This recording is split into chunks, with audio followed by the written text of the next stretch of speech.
Yes, it's my natural disposition to slip into it.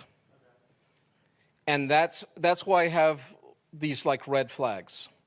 So, and my two red flags are self-condemnation or judging others.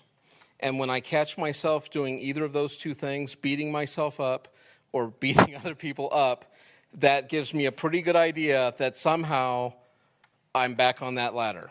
And I got to say, like, oh, sorry, Jesus, I forgot who I was in you. Because as soon as I remember this, all the self-condemnation and judging of others evaporates like the mist, because I'm walking in the light of the sun again. Yes?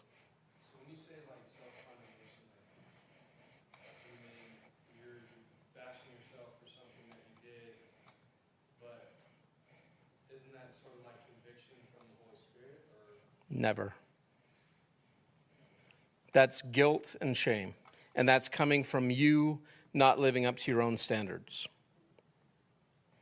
Conviction will point out wrong behavior, but with it, it will show the love of God and who you are in Him.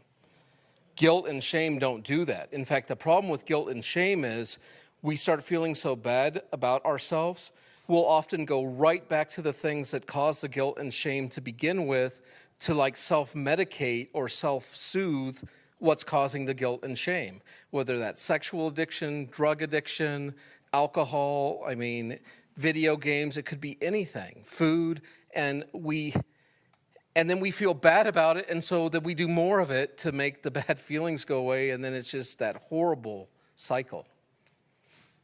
And that's not how conviction works. Conviction might show us that, hey, that's really kind of abusive to your body or the temple that I want you to minister in, but there's not that beating yourself up about it. It's an empowerment. And I'm not saying it won't be a lifelong struggle. There's some things I still struggle with today that I struggled with 20 years ago. And some days I do really well, and other days I'm just bowled over by it. And I know this might sound like a rationalization or excuse. We might have to edit this, but I call it the ministry of sin in my life. And I'm not trying to make an excuse for sin, but the effect it has on me, it keeps me ever so humble. And I ran out of stones to throw at other people a long time ago because I threw them at myself because I'm so messed up in so many ways. And when I see that in myself, it makes me want to be so much more compassionate to other people. And it makes me realize how dependent I am on God. I cannot tell you the daily struggles I have. It's like I come to these forks in the road multiple times a day where one path leads to life and the other leads to destruction. And when I'm walking in the Spirit, I so easily walk the path of life.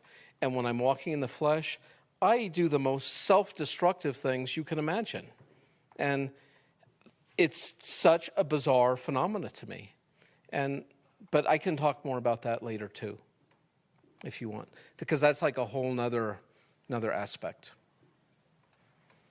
Yes. When you're talking about like not judging people and like there's being like, oh, I don't about like there's like spiritual walk and stuff and being like I shouldn't look at that person and say they should be here. But at the same time, like it's so hard to keep like, because isn't there also like in community and stuff a place for accountability and like calling each other out on truth and stuff. But at the same time, it's so hard to be like, am I judging that person, thinking that they should be in this like place, or am I calling out like their potential? Yes. And unfortunately, once again, it's a language problem. We make thousands of judgments every day. Like, I made a judgment of what I would wear tonight. I weighed the pros and cons of different outfits in my wardrobe, what would be most effective with my beard. All these sorts of things. And those were value judgments I was making. I went through a lot of judgment process of what I was going to speak on tonight, weighing the pros and cons and where I thought you guys were and what would be most helpful or those sorts of things. And when I see people doing harmful behavior to themselves or others, I make judgments like that's a harmful behavior to yourself and others.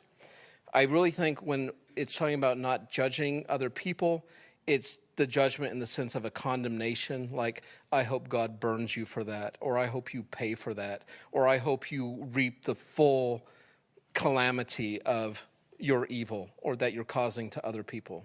That's what I believe it's talking about. Not that we shouldn't call sin a sin, and we should, especially people we have a relationship with. I mean, if we care about them, we should say, you're going to hurt yourself or you're going to hurt others. And I think that's done out of love. Condemnation is done out of hate, really, and fear, and it's not done out of compassion.